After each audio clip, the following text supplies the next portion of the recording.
रहीम। अस्सलाम वालेकुम बच्चों। बेटा कल हमने सबक नंबर 4 नमाज जनाजा का सवाल नंबर 3 किया था। नमाज जनाजा की अहमियत बयान करें।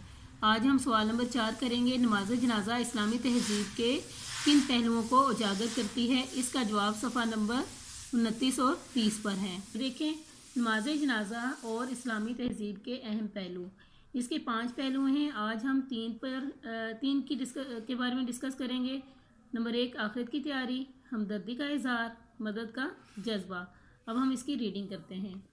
नमाज जनाजा पढ़ते हुए मुसलमानों के दिल में ये एहसास पैदा होता है कि उन्हें भी एक दिन ये दुनिया छोड़कर अपने परवरदिगार के पास जाना है। लिहाजा मुसलमान अपने रब की तरफ मुतवज्जा हो जाते हैं। वो इस दुनिया में रहते हुए अल्लाह ताला के अहकाम की पैरवी करते हैं और आखिरत की तैयारी में मसरूफ़ हो जाते हैं। दूसरी हेडिंग है हमदर्दी का इजहार। नमाज जनाजा में शिरकत से हमदर्दी का इजहार होता है। जब कोई मुसलमान फौत हो जाए तो बाकी मुसलमान उसके जनाजे में शरीक होते हैं, उसकी नमाज जनाजा अदा करते हैं और उसे इज़्ज़त व एहतराम के साथ दफन करते हैं। मैयत के अहलो एयाल और रिश्तेदारों से ताज़ियत करते हैं, उनसे हमदर्दी का इजहार करते हैं और उन्हें तसल्ली देते हैं। तीसरी हेडिंग है मदद का जज्बा। नमाज जनाजा मुसलमानों में अपने मुर्दा भाई के अहलो एयाल की मदद का जज्बा पैदा करती है। लिहाजा मुसलमान हर तरह से उनकी मदद करते हैं और अपने मरने वाले मुसलमान भाई के घर वालों और मेहमानों के लिए खाने पीने का इंतज़ाम भी करते हैं। अब बेटा इसके हम मुख्तसर सवालात करेंगे। सवाल नंबर 1 है, नमाज जनाजा अदा करने से कैसे आखिरत की तैयारी का एहसास पैदा होता है? इसका जवाब बुक में देखें। नमाज जनाजा पढ़ते हुए मुसलमानों के दिल में ये एहसास पैदा होता है कि उन्हें भी एक दिन ये दुनिया छोड़कर अपने परवरदिगार के पास जाना है। लिहाजा मुसलमान अपने रब की तरफ मुतवज्जा हो जाते हैं।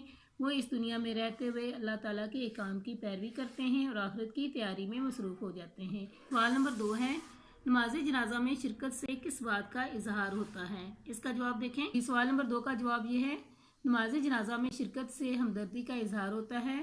जब कोई मुसलमान फौत हो जाए तो बाकी मुसलमान उसके जनाजे में शरीक होते हैं, उसकी नमाज जनाजा अदा करते हैं और उसे इज़्ज़त व एहतराम के साथ दफन करते हैं।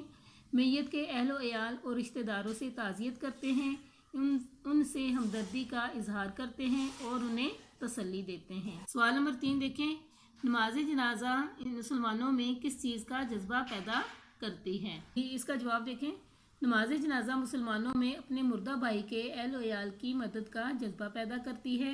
लिहाजा मुसलमान हर तरह से उनकी मदद करते हैं और अपने मरने वाले मुसलमान भाई के घर वालों और मेहमानों के लिए खाने पीने का इंतज़ाम भी करते हैं। ये था बेटा, आज हमने सवाल नंबर 4 की पहली 3 हेडिंग्स की हैं और आपने इसी तरीके से इसको याद करना है। सबक नंबर 4 सवाल नंबर 4 के ये पहले 3 पॉइंट जो कि निसफ तकरीबन बनता है, ये आपने याद करना है।